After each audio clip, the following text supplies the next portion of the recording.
My name is Angelique, and I've just graduated from college. I'm a newbie at my job, undergoing the standard new employee training, akin to orientation, on my day off. My best friend, whom I've known since kindergarten and all through high school, asked me about it with curiosity. Though we attended the same college, we pursued different majors.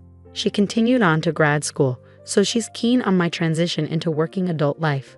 You won't believe it, I said, recounting my experience. We start with a morning run every day as part of building our stamina. Really? Everyone, she exclaimed, evidently surprised by the rigor. It seems so. It's like a first taste of the toughness of working life. Unless there's a specific reason, everyone up to their second year participates. Those with 3 years or more are exempt.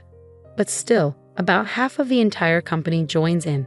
The other half opts for activities like crosswords or brain training exercises. Whoa, interesting. I totally skipped the exercise part though, she chuckled, amused. Our company motto is also unique, I continued. It's something like always be healthy, work hard, play hard, and live a long, active life. So, for the first 30 minutes after starting work, we have time for physical and mental exercises. That is really unique, she remarked. I can interact with people from all ages and departments. It feels like an extension of a club or group in school. It's fun. I really do love the company I've joined. But don't you seem kind of tired? You're really observant, I replied, somewhat taken aback by her sharp observation. Yes, overall the atmosphere at the company is okay. But there is one, if not the only colossal obstacle, a supremely arrogant individual who stands in my way.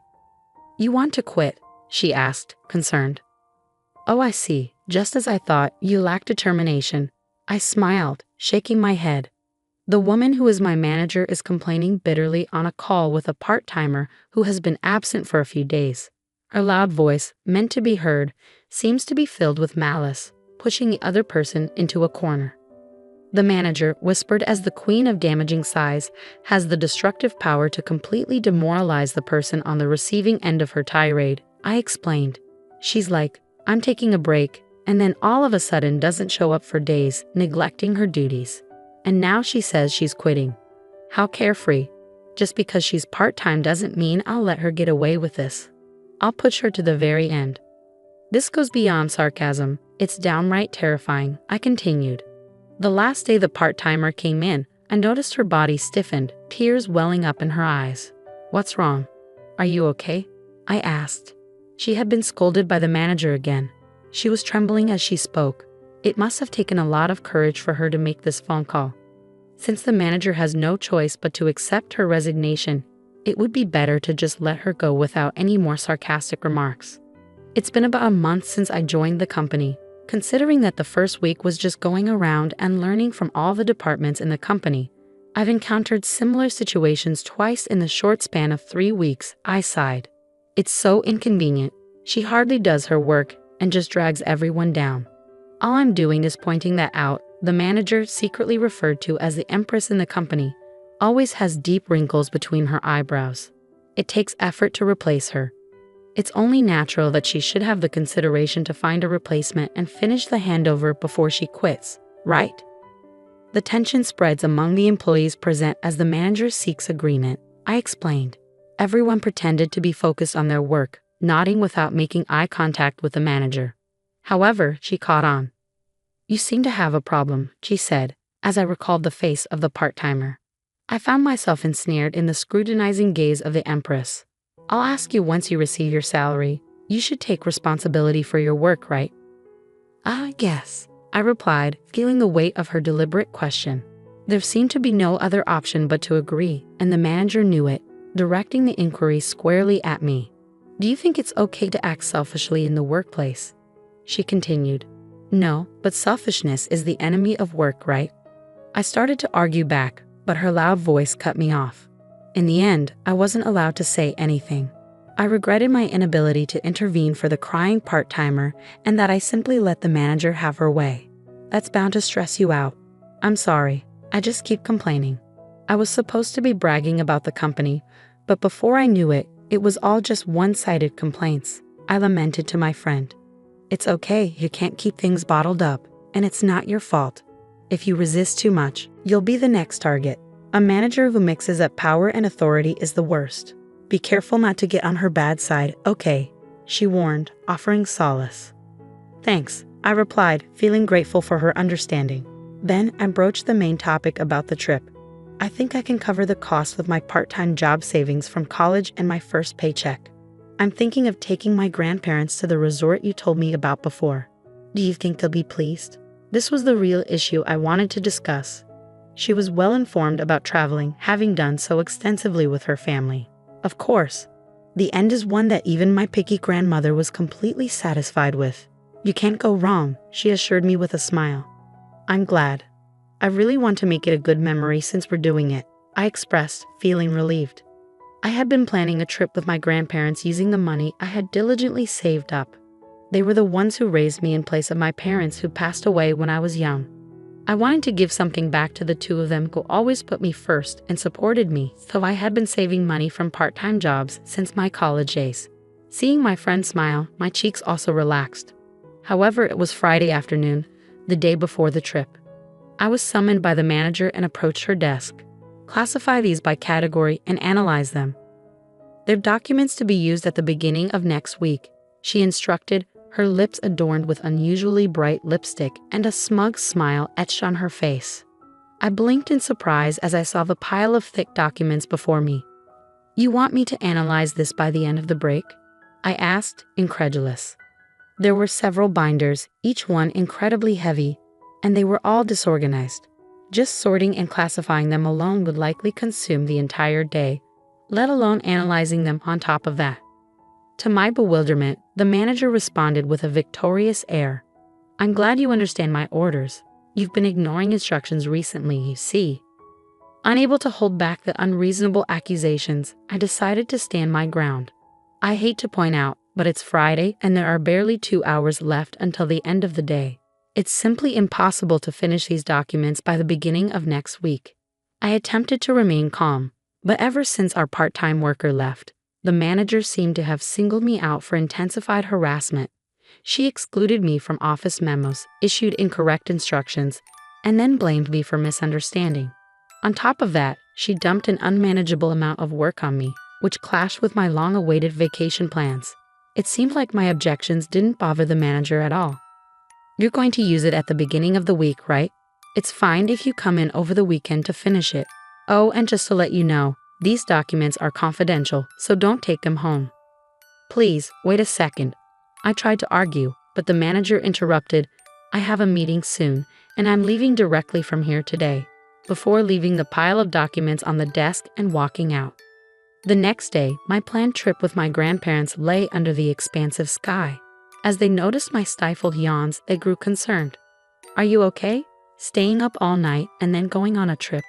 Maybe we should have canceled. I'm fine, don't worry.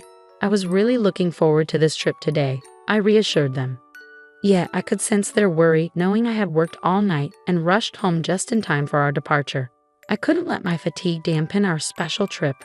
No, this won't do. It's a special trip, so I have to make it enjoyable. I mustered up some cheer and directed a smile toward my grandparents. Look at this view, it's amazing.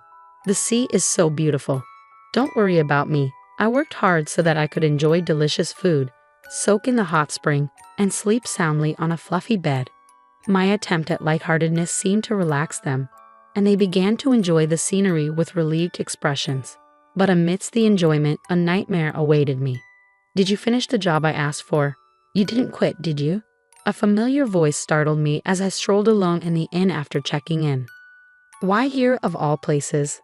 I muttered to myself, but the manager, seemingly reading my thoughts, snorted and left. I ruined your weekend to teach you a lesson. I thought it was unlikely, but as I thought, you ignored my instructions, didn't you? The manager's words felt like a curse, and I was overcome with dizziness. The thought of being given work to ruin my vacation filled me with anger.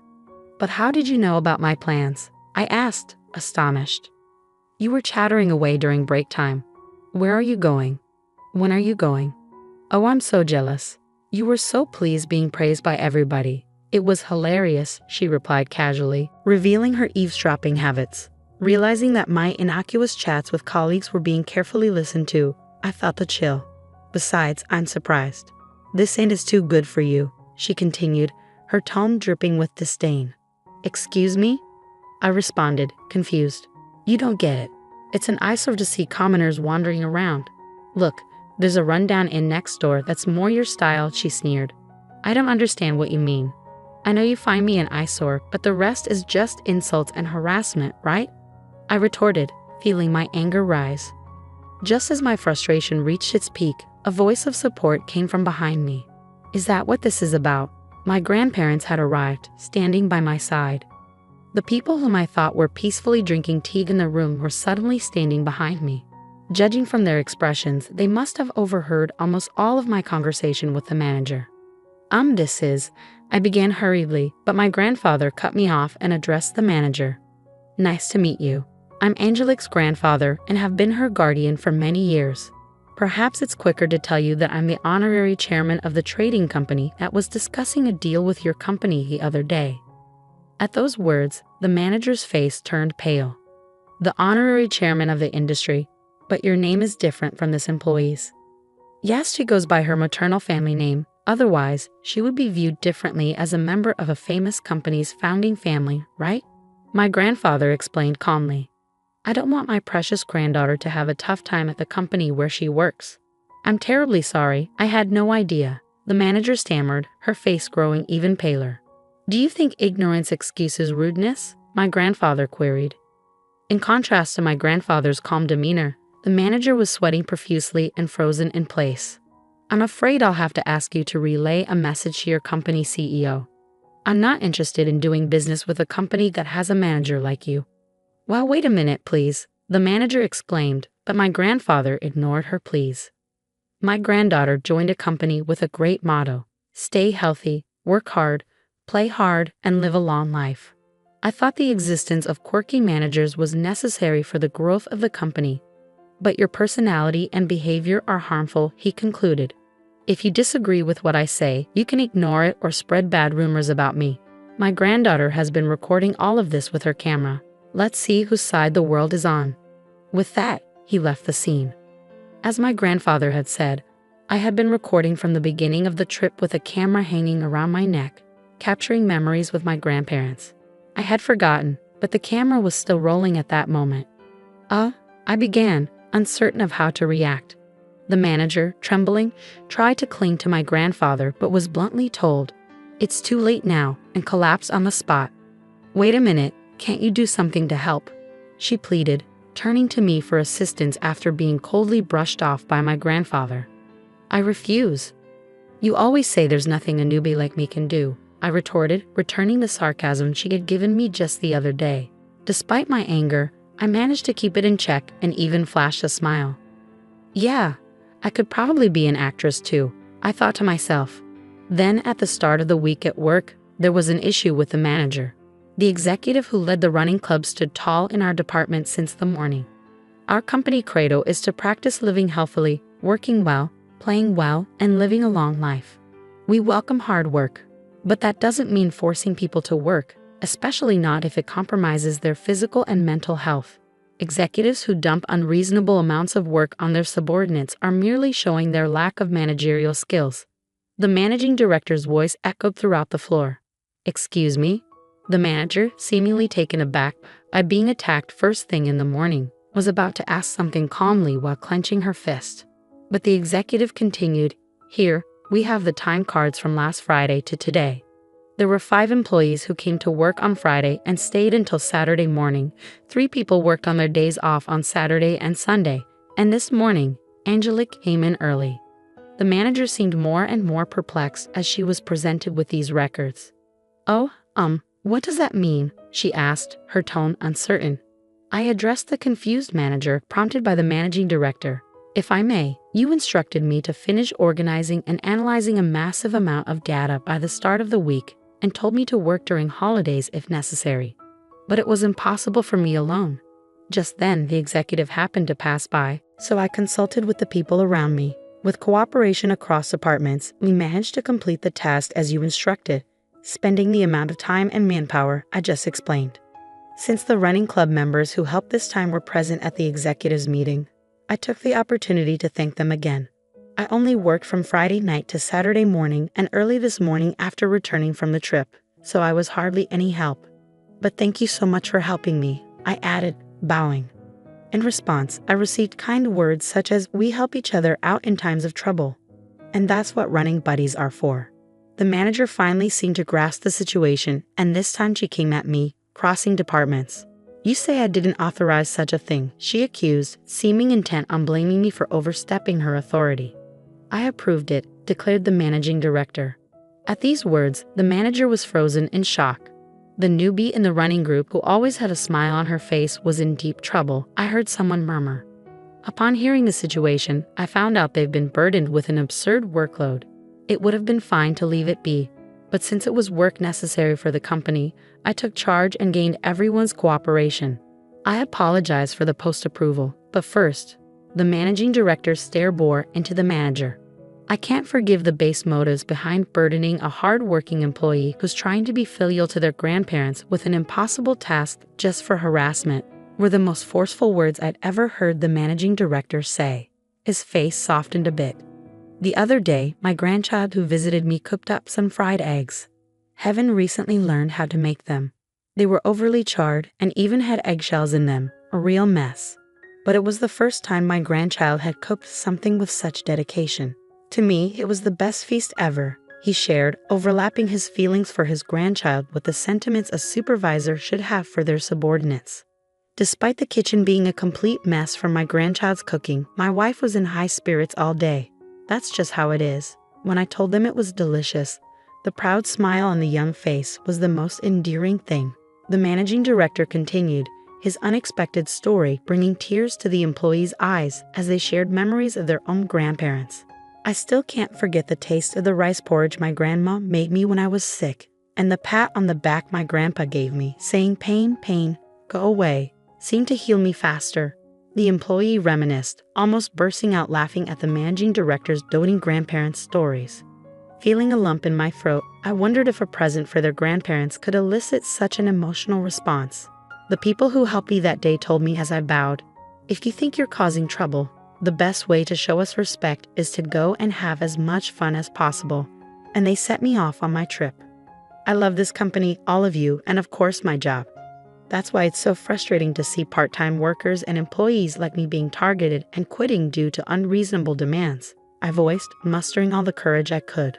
A warm round of applause erupted from those around me. However, the manager seemed irritated by this and confronted me. "Do you think it's okay to talk like that?" she challenged. The managing director quickly reprimanded her. "Silence. If you want to stay with this company, you'll lose all your titles and privileges and be demoted to the same status as a new employee. Naturally, you'll be starting from today, so the employee who joined a little before you, Angelique, will be your senior. You should be careful with your words." Upon hearing that the president had also approved, the manager shook her head intensely and yelled, "No, I won't accept this." But there was no help for her. Instead, everyone's cold glares focused on her. "If you don't like it, you're welcome to submit a resignation letter anytime," the managing director concluded. And so the downfall of the manager known as the Empress began. Afterwards, she was literally demoted to a rank-and-file employee. She stuck around the company for a bit, but maybe she couldn't handle the tough treatment she was getting because one day, she just stopped coming in. A few days later, her resignation letter came in the mail. Around that time, our company was being covered on TV. The show titled Morning Exercise. Bonds Beyond Titles was aired, and they even talked about me and my grandparents. I heard later that the viewers loved our company rule: don't tolerate unfairness. The unjust female manager remained anonymous, but the clients clearly knew who she was. Rumor is that she doesn't stand a chance of finding a job in the same industry again. Meanwhile, our company was able to do business with my grandfather's company without any problem. Working with relatives can be a bit embarrassing, but it also keeps me on my toes. Plus, I've become even more popular within the company due to my legendary showdown with the female manager. Whoa, you're so motivated. I want to work with you once I finish graduate school. My best friend recently told me. I'm hoping that'll happen too, I replied. I've started saving again because I want to travel with my grandparents without any worries this time. It'll take time since all I can do is save bit by bit, but just sit tight, Grandma and Grandpa, I'm going to continue to cherish my precious time from here on out.